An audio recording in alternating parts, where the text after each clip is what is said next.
അല്ലാഹു ചോദിക്കുന്നുണ്ട്, അഫതുമിനൂ ബിബഅദിൽ കിതാബ് വതക്ഫുറൂന ബിബഅദ്. നിങ്ങൾക്കെങ്ങനെ കഴിയുന്നടോ?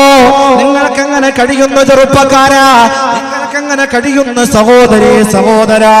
അല്ലാഹുവിന്റെ വിശുദ്ധമായ ഖുർആൻ, ആ ഖുർആനിന്റെ കുറച്ച് കാര്യങ്ങളെ അനുവർത്തിക്കുകയും ധാരാളം കാര്യങ്ങളെ വിട്ടുകളയും ചെയ്യാൻ നിനക്കെങ്ങനെയാണ് സാധിക്കുക?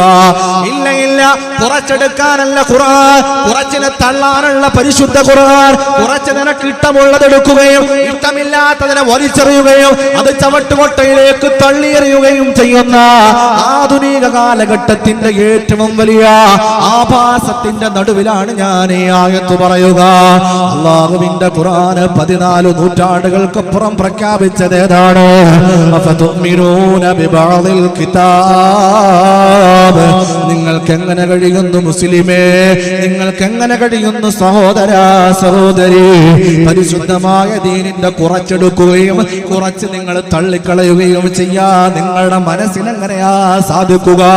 ഇല്ല ഇല്ല, നിങ്ങൾക്കങ്ങനെ കഴിയില്ല, നിങ്ങളങ്ങനെ ചെയ്യേണ്ടവരല്ല. കാരണം എന്തെന്നറിയോ? ഉലൈക ലഹും ഖിസ്യുൻ ഫിദ്ദുനിയാ വൽആഖിറ. സഹോദരാ സഹോദരി, ഈ ജീവിതം ഇവിടെ അവസാനിച്ചു പോകും.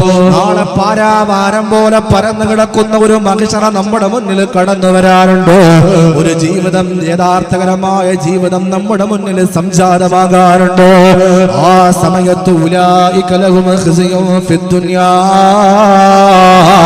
ആ സമയത്ത് എന്റെ സഹോദരാ സഹോദരി, നിങ്ങൾ ഏറ്റവും വലിയ നിന്യതയിലായിരിക്കും. അവിടെ മാത്രമല്ല, ഈ ദുനിയാവിൽ നിങ്ങൾ നിസാരതയിൽ പോകും. ഈ ദുനിയാവിൽ നിങ്ങൾ ഏറ്റവും മതപതനത്തിന്റെ അധമഭാവതലങ്ങളിലോട്ട് നിങ്ങൾ കുപ്പുകുത്തുമെന്ന് ഞാനല്ല പറയുക, ഇവിടെയുള്ള ഉസ്താദന്മാരല്ല പറയുക. ഇത് പറഞ്ഞത് 14 നൂറ്റാണ്ടുകൾക്കപ്പുറം. വമാ യന്തിഖു അനിൽ ഹവാ.